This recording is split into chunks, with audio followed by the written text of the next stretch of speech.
and sound of Rome. As you must have seen in my last blog, this place is kind of hustling and bustling. There's more scooters per capita than anywhere in the world.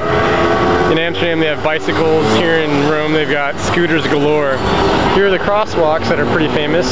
The green lights, that means I can go.